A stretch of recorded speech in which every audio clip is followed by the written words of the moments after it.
বন্ধুরা, আমি পূজা চলে এসেছি নতুন একটি মজাদার গল্প নিয়ে। আজকের গল্পটি অনেক মজাদার হতে চলেছে।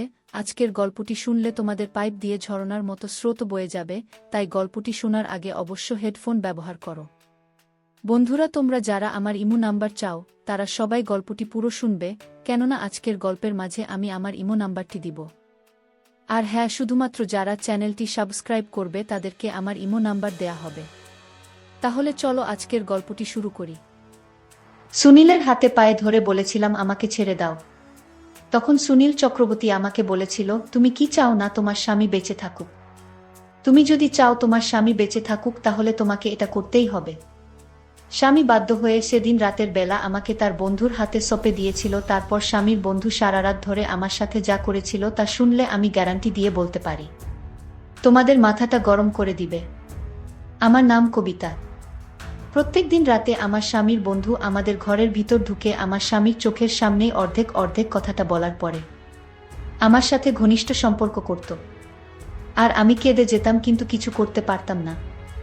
আমার স্বামী আমাকে অনেক ভালোবাসত। আমরা দুইজন নিজের সংসারে খুব সুখে ছিলাম। একদিন হঠাৎ করে আমার স্বামীর প্রিয় বন্ধু আমাদের ঘরের ভিতর ঢুকে পড়ল। তারপর আমার স্বামীকে বলল, তোর বউয়ের উপর তো আমার অধিকার আছে, তাই আজ রাতে তোর বউয়ের সঙ্গে আমি থাকব। আমার স্বামী তার বন্ধুর মুখ থেকে এই কথা শোনার পরে যখন আপত্তি জানাল, তখন আমার স্বামীর বন্ধু বলল, মনে আছে তো, অর্ধেক অর্ধেক তো সব কিছু আমার। তারপর আমার স্বামী তার বন্ধুর মুখ থেকে অর্ধেক অর্ধেক কথা শোনার পরে আমাকে তার বন্ধুর হাতে সঁপে দিল এবং রুম থেকে মাথা নিচু করে বাইরে চলে গেল। আমার স্বামী যখন চোখের জল ফেলতে ফেলতে অসহায় হয়ে রুম থেকে বাইরে বের হল, তখন আমি তার বন্ধুর হাতে পায়ে ধরে বললাম, দয়া করে আমার মান সম্মান নষ্ট করবেন না। তুমি এটা পাপ করছো। আমি তোমার বন্ধুর স্ত্রী। আমি তোমার বন্ধুকে মন প্রাণ দিয়ে ভালোবাসি, আমাকে ছেড়ে দাও। কিন্তু ওই শয়তান আমার একটাও শুনেননি। আমি তো এটা বুঝতে পারছিলাম না যে ওই অর্ধেক অর্ধেক কথার মধ্যে এমন কি লুকিয়েছিল, যেটার জন্য আমার স্বামী অনেক অসহায় হয়ে আমাকে তার বন্ধুর হাতে সঁপে দিতে বাধ্য হয়েছিল। এই পৃথিবীতে কোনো স্বামী এটা চাইবে না যে তার স্ত্রীর সঙ্গে অন্য পুরুষ কোনো বাজে আচরণ করুক। আর এদিকে আমার স্বামীর চোখের সামনেই তার বন্ধু আমার সঙ্গে সব কিছু করত। কিন্তু জানি না কেন আমার স্বামী এত লাচার ও অসহায় ছিল, তার বন্ধুর অর্ধেক অর্ধেক কথা শুনে জানি না এমনকি বাধ্যতা ছিল অর্ধেক অর্ধেক কথার মধ্যে। আসলে বিয়ের পরে আমি শ্বশুরবাড়িতে 3 বছর ছিলাম। 2 বছর পরে আমার স্বামী যখন খুলনায় চাকরি পেল, তখন আমি স্বামীর সঙ্গে খুলনায় চলে এসেছিলাম। চাকরি পাওয়ার 5 থেকে 6 বছর পরে আমার স্বামী নিজের জমানো টাকা থেকে একটা ছোট্ট বাড়ি কিনেছিল। তার আগে স্বামীর সঙ্গে আমি একটা ভাড়ার বাড়িতে থাকতাম। স্বামী যখন খুলনায় চাকরি পেয়েছিল তখন আমি স্বামীর সঙ্গে শহরে চলে এসেছিলাম। আমার স্বামীর নাম রাজেশ। স্বামী আমাকে ভালোবেসে বিয়ে করেছিল। আসলে সে আমাকে বেশ কয়েকবার দেখেছিল। আমার বাড়ি থেকে রাজেশের বাড়ির দূরত্ব মাত্র 30 মিনিটের। বিয়ের পরে রাজেশ বলেছিল আমাদের বিয়ের 1 বছর আগে থেকে সে নাকি আমার উপরে লক্ষ্য রেখেছিল। তারপর সে নিজে আমার বাবার বাড়িতে এসে বাবার কাছে তার সঙ্গে আমার বিয়ের প্রস্তাব রেখেছিল। বাবা রাজেশের সঙ্গে আমার বিয়ে পাকা করেছিল। কারণ গ্রামে রাজেশের খুব ভালো নাম ছিল, কারণ সে পড়াশোনায় খুব ভালো ছিল এবং গ্রামের সবাই জানত রাজেশ একদিন না একদিন অবশ্যই একটা ভালো জায়গায় চাকরি পাবে। রাজেশ যেহেতু শিক্ষিত ছিল এবং সে চাকরি পাবে এটা ভেবে আমার বাবা রাজেশের সঙ্গে আমার বিয়ে দিয়েছিল। এবং গ্রামে রাজেশের বাবার অনেক জমি জায়গাও ছিল। বাবা ভেবেছিল রাজেশের ঘরে আমি অনেক সুখে থাকব। কিন্তু আমার কপালে যে এত কষ্ট লেখা ছিল সেটা আমি ও আমার পরিবারের লোক কেউ স্বপ্নেও ভাবতে পারেননি। বাবা মা যখন তার ছেলে মেয়ে কোনো একটা সম্বন্ধ খুঁজে বের করে বিয়ে পাকা করে, তখন তারা এটা ভেবেই বিয়ে দেয় যে আমার ছেলে বা মেয়ে খুব সুখে থাকবে। কিন্তু কার কপালে কি লেখা আছে এটা তো কেউ বলতে পারবে না। বিয়ের পরে আমি কিন্তু খুব সুখে ছিলাম। আমার স্বামী আমাকে ভীষণ ভালোবাসত, কারণ এমনিতেই সে আমাকে আগে থেকে পছন্দ করত। কিন্তু আমি তাকে চিনতাম না। বিয়ের পরে স্বামী আমাকে বলেছিল সে নাকি আমাদের বিয়ের আগে থেকেই আমাকে ভালোবাসত, কিন্তু সামনে থেকে কোনোদিন কিছু বলার সাহস পায়নি। তাই সে সরাসরি আমার বিয়ের ব্যাপারে বাবার সঙ্গে কথা বলেছিল।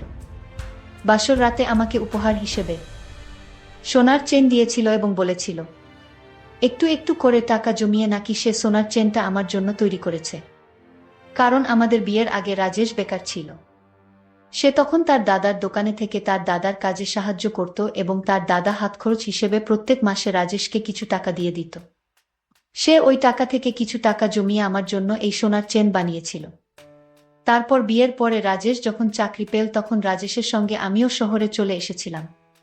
কারণ বোর্ডের এটা অনেক দিনের স্বপ্ন ছিল যে নিজের টাকা দিয়ে বাড়ি কিনবে। আমাদের নিজস্ব বাড়ি আসার পরে মনে হয়েছিল জীবনের সব সুখ এবং আনন্দ আমি পেয়ে গেছি। মাঝে মধ্যে আমার বাবা মা আমাদের সঙ্গে দেখা করতে আসতো। আমার বাবা তো এটা ভেবে খুশি ছিল যে আমার বিয়ে রাজেশের সঙ্গে দিয়ে একদম ঠিক করেছে, যার জন্য আজ আমি এত সুখে আছি। কিন্তু আমার জীবনে খারাপ অধ্যায় তো সেই দিনই শুরু হয়ে গেছিল। যেদিন আমার স্বামীর বন্ধু হঠাৎ করে আমাদের বাড়িতে ঢুকে পড়েছিল সেদিন আমি রাজেশ পছন্দের তরকারি রান্না করেছিলাম। সেদিন দুপুরবেলা আমি ওর স্বামী দুজনে একসঙ্গে বসে খাবার খাচ্ছিলাম এবং আমরা খুবই খুশি ছিলাম। তখন হঠাৎ করে আমাদের বাড়ির বেল বেজে উঠল। রাজেশ তখন আমার মুখের দিকে চেয়ে বলল, এই দুপুরবেলা আমাদের বাড়ি থেকে এসেছে। সেদিন রাজেশের ছুটির দিন ছিল। সেদিন সারাদিন স্বামী আমার সঙ্গেই ছিল। আসলে ছুটির দিনে স্বামী আমার অনেক কাজে সাহায্য করে দিত। তারপর বাড়ির বেল বাজার পরে আমি যখন দরজা খুলতে গেলাম তখন তাকে চিনতে না পেরে যখন স্বামীকে ডাক দিলাম তখন স্বামী এসে তাকে দেখামাত্র এত বেশি ঘাবড়ে গেল যে তার মুখ দিয়ে কথা বের হচ্ছিল না। কিছুক্ষণ পরে দরজার ওপারে দাঁড়িয়ে থাকা ছেলেটি যখন আমার স্বামীর দিকে মুচকি হেসে বলল, কি ব্যাপার বন্ধু, আমাকে দেখে তুমি অনেক বেশি ভয় পেয়ে গেলে, আমাকে বাড়ির ভিতরে ডাকবে না? এইভাবে দরজার সামনে দাঁড়িয়ে দাঁড়িয়ে আমার দিকে তাকিয়ে কি লাভ? তোমার বাড়ি মানেই তো আমার বাড়ি, তাই আমাকে বাড়ির ভিতরে আসতে দাও। ওই কথাটা বলা মাত্রই ছেলেটি আমাদের অনুমতি ছাড়াই বাড়ির ভিতরে প্রবেশ করল। আমি তখন স্বামীর মুখের দিকে হা করে আশ্চর্য হয়ে তাকিয়েছিলাম, কারণ আলগা মানুষ কিভাবে আমার স্বামীর চোখের সামনেই আমাদের বাড়িতে প্রবেশ করতে পারে। আমি তখন রেগে গিয়ে স্বামীকে বললাম, এই ছেলেটা কে, আর তার সাহস কি করে হলো আমাদের বাড়ির ভেতরে এভাবে প্রবেশ করার? তুমি তাকে কিছু বললে না কেন? রাজেশ বলল, এটা আমার ছোটবেলার বন্ধু, এর নাম হচ্ছে সুনীল চক্রবর্তী। ছেলেটি বাড়ির ভিতরে ঢুকে আমাদের কোনো কিছু না বলেই একটা ঘরের মধ্যে নিজের জিনিসপাতি ভরে দিয়ে স্বামীকে বলল, আমার প্রিয় বন্ধু, আজকে থেকে এই রুমটা হচ্ছে আমার। আমার স্বামীর বন্ধুর অসভ্যতা দেখে আমি স্বামীকে বললাম, তোমার বন্ধুকে এত বেশি আশকারা দিচ্ছে কেন? আমার বন্ধু তো এমন ব্যবহার করছে মনে হচ্ছে যেন এই বাড়িটা তোমার নয়, তোমার বন্ধুর। আর তুমি এইভাবে তাকে কিছু না বলে চুপচাপ ভূতের মতো দাঁড়িয়ে আছো কেন বলো? তখন সে বলল, তুমি চিন্তা করো না, ও কিছুদিন পরেই আমার এখান থেকে চলে যাবে। আমার বন্ধুর একটু অভ্যেস আছে আমার সব জিনিসের উপরে দখল আন্দাজি করা। সে ছোটবেলা থেকেই আমার প্রত্যেকটা জিনিসের উপরে নিজের অধিকার দেখাত। আসলে ছোটবেলা থেকে আমি তাকে নিজের ভাইয়ের মতো ভালোবাসতাম, কারণ আমার মতো তারও বাবা মা অনেক আগেই মারা গেছিল। তাই আমি তাকে নিজের ভাইয়ের মতোই অনেক ভালোবাসতাম। স্বামীর বন্ধুর ব্যবহার দেখে আমাদের তো দুপুরের খাবার দাবার উঠে গিয়েছিল। তারপর আমার স্বামীর বন্ধু ঘরের ভেতরে নিজের জিনিসপাতি রাখার পরে আমাদের কিছু না বলে আমার স্বামীর চেয়ারে বসে স্বামীর প্লেটের খাবারটা নিয়ে খেতে শুরু করে দিল। আমি তখন রাগে স্বামীর বন্ধুকে বললাম, এই প্লেটটা তো আমার স্বামীর, তোমাকে আমি অন্য প্লেটে খাবার দিচ্ছি। আমার স্বামীর বন্ধু বলল, না না, প্লেট আলাদা করার কোনো দরকার নেই, আমরা সবকিছু অর্ধেক অর্ধেক ভাগ করে নেব, তাই এই প্লেটের খাবারটাও আমরা অর্ধেক অর্ধেক খেয়ে নিতে পারবো। এই কথাটা বলে সে আমার স্বামীর ভাগের খাবারটা খেয়ে চলে গেল। আমি তো হা করে আশ্চর্য হয়ে স্বামীর মুখের দিকে তাকিয়েছিলাম, কারণ এত অসভ্যতা করতে আমার জীবনে আমি কাউকে দেখিনি। জানি না আমার স্বামী কি কারণে তার বন্ধুকে এত বেশি আশকারা দিচ্ছিল। প্রথমে তো মনে হয়েছিল আমার স্বামী তার বন্ধুকে আশকারা দিচ্ছে, কিন্তু যত দিন যাচ্ছিল আমি বুঝতে পারছিলাম আমার স্বামী তার বন্ধুকে আশকারা নয়, সে তোলাচার ও অসহায় হয়ে তার বন্ধুর সব কথা বাধ্য হয়ে মানছিল। যখন তিনি তার বন্ধু আমাদের বাড়িতে এসেছিল তখন থেকেই তার বন্ধুর তাকানোর অঙ্গিভঙ্গি দেখে আমার ভীষণ খারাপ লাগত। এমনকি সে আমাদের বেডরুমের ভিতর ঢুকে আমার স্বামীর জামা কাপড় নিজের গায়ে দিত আমাদের অনুমতি ছাড়াই, এবং আমি যখন বাধা দিতাম তখন সে আমার নাম ধরে বলতো, আরে কবিতা, তুমি আমাদের দুজনের গোপন কথার ব্যাপারে কিচ্ছু জানো না, তাই তুমি আমারও রাজেশের মাঝে না আসলেই ভালো। সে যখন আমাকে বৌদি না বলে নাম ধরে ডাকতে শুরু করেছিল তখন রাগে আমার মাথা পুরো গরম হয়ে গিয়েছিল। ওই সময় আমার বউ আমার পাশে দাঁড়িয়েছিল এবং সে যখন তার বন্ধুকে আমার নাম ধরে ডাকতে দেখল তখন বর সুনীল চক্রবর্তীকে বলল, তোর সাহস কি করে হল তোর বৌদির নাম ধরে ডাকার? ওকে কবিতা নয় বৌদি বলে ডাকবি, না হলে আমার থেকে খারাপ আর কেউ হবে না। আমার স্বামীর বন্ধু তখন স্বামীর কাছে তার কানের কাছে গিয়ে আস্তে করে বলল, মনে আছে তো অর্ধেক অর্ধেক। সে যখন আস্তে করে আমার স্বামীকে অর্ধেক অর্ধেক কথা বলেছিল তখন আমি শুনতে পেয়েছিলাম, এবং না পেরে স্বামীকে পার্সোনাল ভাবে জিজ্ঞেস করেছিলাম যে তোমার বন্ধু প্রত্যেকটা কথায় অর্ধেক অর্ধেক কেন বলে, এমনকি খাবার দাবার জামাকাপড় প্রত্যেকটা জিনিসের উপরে অর্ধেক অর্ধেক বলে দাবি করত, এবং স্বামীর প্রত্যেকটা জিনিস স্বামীর অনুমতি ছাড়াই সে ব্যবহার করত। স্বামী তখন আমাকে সব সত্যি কথা বলেছিল। আসলে ছোটবেলায় সুনীলের সঙ্গে আমার স্বামী খুব ভালো বন্ধুত্ব ছিল, এবং তারা দুজনে ওই গ্রামের একজন গুরুজিকে খুবই মানত। এমনকি আমার স্বামী গুরুজির সামনে শপথ দিয়েছিল যে নিজের সুখ দুঃখ ভালো মন্দ সব কিছু নাকি তার বন্ধু সুনীলের সঙ্গে ভাগ করে নেবে। এবং সুনীল চক্রবর্তী ছোটবেলার সেই শপথ আমার স্বামীকে মনে করিয়ে তার কাছ থেকে সব কিছু আদায় করত। কারণ সুনীল চক্রবর্তী গরিব ঘরের ছেলে ছিল, এমনকি সে এখনো কোনো চাকরি বাকরি পায়নি। এখনো সে বেকার হয়ে এদিক সেদিক ঘুরে বেড়ায় বলে ভেবেছিল যখন বড় চাকরি পাবে তখন সে শহরে চলে আসবে, এবং শহরে আসার পরে সুনীল চক্রবর্তী তার পেছন ছেড়ে দেবে। কিন্তু ছোট থেকে এখন পর্যন্ত সে আমার স্বামীকে প্রত্যেকটা কথায় গুরুজির কাছে নেওয়া শপথের কথা মনে করিয়ে দিত। তার কাছে টাকা আদায় করে আমার স্বামী তো স্বপ্নেও ভাবতে পারেনি যে ছোটবেলাকার শপথের কথা মনে করিয়ে তার বন্ধু এইভাবে হুমকি দিয়ে তার কাছ থেকে সবকিছু আদায় করবে। আসলে আমার স্বামী যখন তার বন্ধুর কোনো আদেশ মানতে রাজি হতো না তখন সুনীল চক্রবর্তী গুরুজি ছবি বের করে স্বামীর চোখের সামনে রেখে দিত, এবং এটা বলে ভয় দেখাত যে সে যদি গুরুজির সামনে দেওয়া শপথ ভঙ্গ করে তাহলে তার সব কিছু নষ্ট হয়ে যাবে, তার কেরিয়ার নষ্ট হয়ে যাবে। গুরুজির কথা মনে করে আমার স্বামী বাধ্য হয়ে তার বন্ধু যা চাইতো তাই দিয়ে দিতে হয়। এ কথা শোনার পর পুরো শরীর থরথর করে কাঁপছিল, কারণ আমি দুপুরবেলায় আমার ঘরে বিছানায় শুয়েছিলাম। তখন মনে হল কে যেন আমার রুমে ঢুকছে এবং আমার পায়ের কাছে বসে আছে। ভেবেছিলাম বর বাড়িতে এসে হয়তো আমাকে ঘুমন্ত অবস্থায় দেখে আমার স্বামী একটু স্নেহ করছে, কিন্তু চোখ খুলতে ভয় আমার প্রাণ বেরিয়ে যাওয়ার মতো অবস্থা হয়েছিল। কারণ আমার স্বামীর বন্ধু আমাদের ঘরের ভিতরে ঢুকে আমার পাশে বসেছিল। আমি তখন ভয়ে বিছানা থেকে উঠে তাকে ধাক্কা দিয়ে দূরে সরিয়ে বললাম, তোমার সাহস কি করে হলো আমার রুমে তুমি এসেছো? যাও, বেরিয়ে যাও আমার ঘর থেকে। সে তখন হাসতে হাসতে আমার মুখের অনেক কাছে এসে ফিসফিস করে বলল, অর্ধেক অর্ধেক। ওই অর্ধেক অর্ধেক কথাটা বলেছে আমার রুম থেকে হাসতে হাসতে বেরিয়ে চলে গেল। সেদিন স্বামীর অফিস থেকে বাড়ি আসার আগে পর্যন্ত আমি আমার ঘরের ভেতরে দরজাটা লক করে দিয়ে বিছানাতে বসে কাঁদছিলাম। কারণ যে দিন থেকে আমার স্বামীর বন্ধু আমাদের বাড়িতে এসেছিল সেদিন থেকে আমাদের জীবনের দুঃখ কষ্ট শুরু হয়ে গেছিল।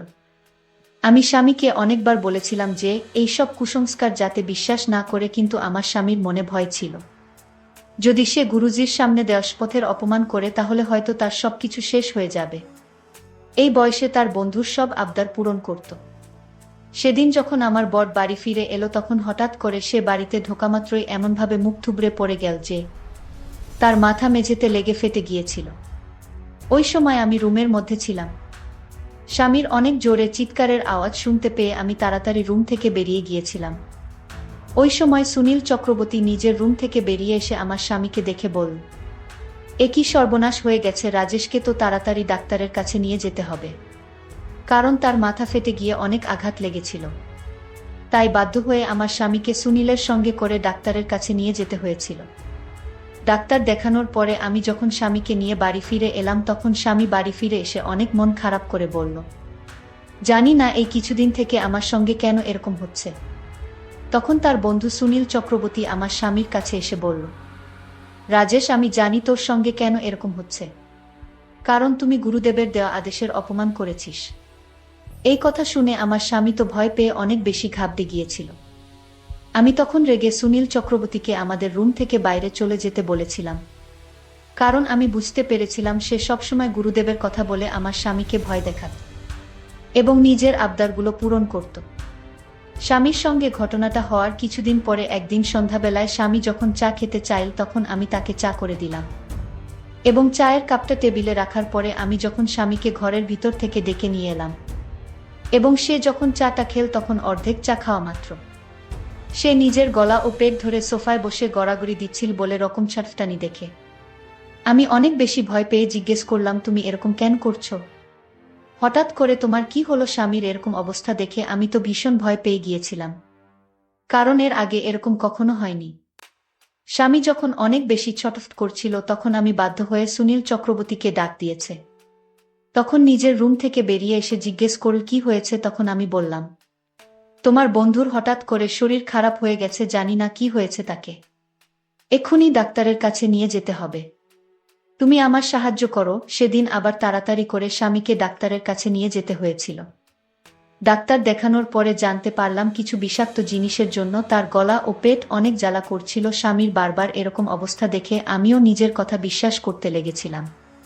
প্রথমে আমি ভাবতাম স্বামীর সঙ্গে যা হচ্ছে সেগুলো সব হয়তো ষড়যন্ত্র, কিন্তু বারবার একটা মানুষের সঙ্গে কাকতালীয় কিভাবে হতে পারে? ঠিক ওই সময় সুনীল চক্রবর্তী আমাকে বলল, এগুলো সব গুরুজির আদেশের অপমান করার ফল তোমরা ভোগ করছো।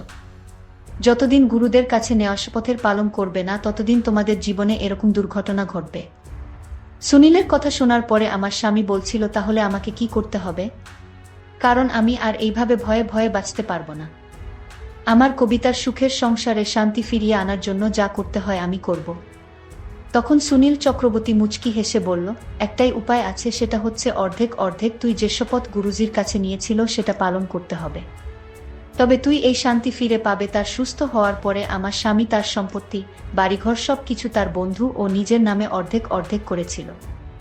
এদিকে আমি স্বামীকে এই কথাটা বলিনি যে তার বন্ধু প্রত্যেক দিন আমার ঘরে এসে আমার সঙ্গে নোংরামি করার চেষ্টা করে। কারণ আমি যখন প্রথমে আমার স্বামীকে সুনীলের ব্যাপারে বলেছিলাম যে তার বন্ধু মোটেই ভালো মানুষ নয়, সে আমার উপরে নোংরা নজর দিয়েছে, কিন্তু তখন আমার স্বামী আমার কথার অত গুরুত্ব দিইনি। কারণ আমার স্বামী নিজেও ভাবতে পারেননি যে তার বন্ধু আমার সঙ্গে এত খারাপ আচরণ করতে পারে। সেই সময় যদি আমার স্বামী নিজের মনে একটু সাহস করে সুনীল চক্রবর্তীকে ঘর থেকে বের করে দিত, তাহলে আমাদের আজ এত খারাপ অবস্থা হতো না। কিন্তু আমার স্বামী গুরুজির উপর এত বেশি অন্ধ বিশ্বাস করেছিল যে সে ভয় পেয়ে নিজের সব কিছু ত্যাগ করতে রাজি হয়ে গেছিল। আমার বোনের উপর দিয়ে ওই সময় অনেক বেশি দুর্যোগ যাচ্ছিল। ওই জন্য আমি আর সাহস করে এটা বলতে পারি যে সুনীল চক্রবর্তী যখন সুযোগ পায় আমার ঘরে এসে আমার সঙ্গে নোংরামি করার চেষ্টা করে। কারণ এইসব শোনার পরে আমার স্বামী হয়তো আরও বেশি ভেঙে পড়ত। কিন্তু আমার স্বামী যখন তার সব সম্পত্তি ও বাড়িঘর সুনীলের নামে অর্ধেক করে দিয়েছিল, তারপরে কিন্তু সুনীল চক্রবর্তী সুযোগ পেলে আমার ঘরের ভিতরে এসে কখনো বা আমার শাড়ির আসল নিয়ে টানাটানি করত। এরকম খারাপ আচরণ দেখে আমি তাকে জোরে একটা থাপ্পড় মেরেছিলাম। সে তখন আমাকে বলেছিল, অর্ধেক অর্ধেক মনে আছে তো? নইলে তোমার স্বামীর মৃত্যু নিশ্চিত, এটা আমি তোমাকে লিখে দিতে পারি। আর এটা আমার কথা নয়, এটা হচ্ছে গুরুজির কথা। সুনীলের মুখ থেকে স্বামীর মৃত্যুর কথা শুনে আমার ভয় হৃদস্পন্দন বেড়ে গিয়েছিল। বুঝতে পারছিলাম না কিভাবে এই শয়তানের হাত থেকে নিজেকে ও নিজের স্বামীকে বাঁচাবো। কারণ সুনীল চক্রবর্তী তো আমার স্বামীর সব সম্পত্তি অর্ধেক দিয়েছিল। শুধু আমিই বাকি ছিলাম। সুনীল চক্রবর্তীকে সবকিছু অর্ধেক দিয়ে দেওয়ার পরেও আমার স্বামীর উপর থেকে দুর্যোগ কাটেনি।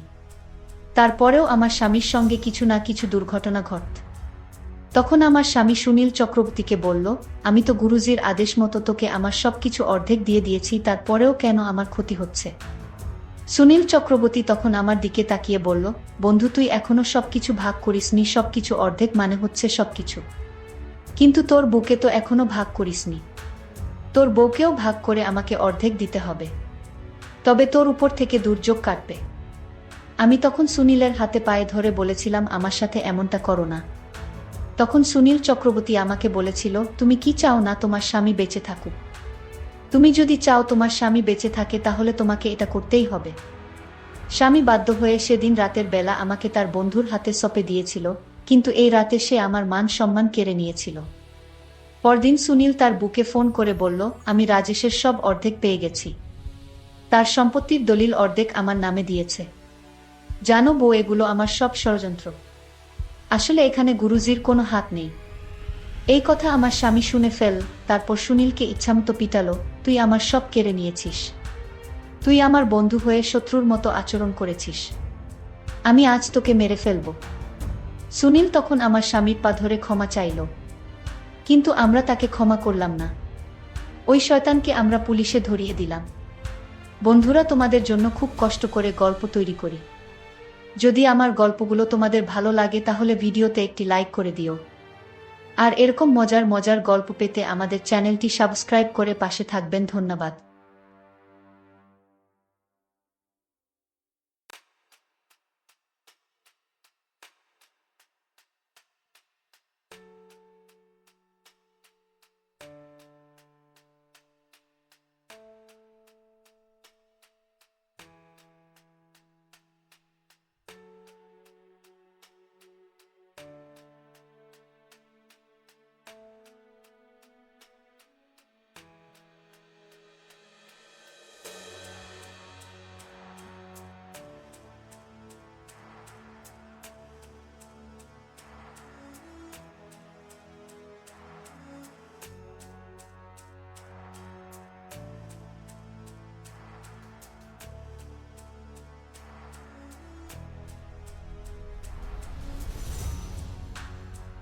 বন্ধুরা, আমি পূজা কষ্ট করে তোমাদের জন্য ভিডিও বানাই, তাই তোমরা পুরো গল্পটি প্রথম থেকে শেষ অবধি দেখবে।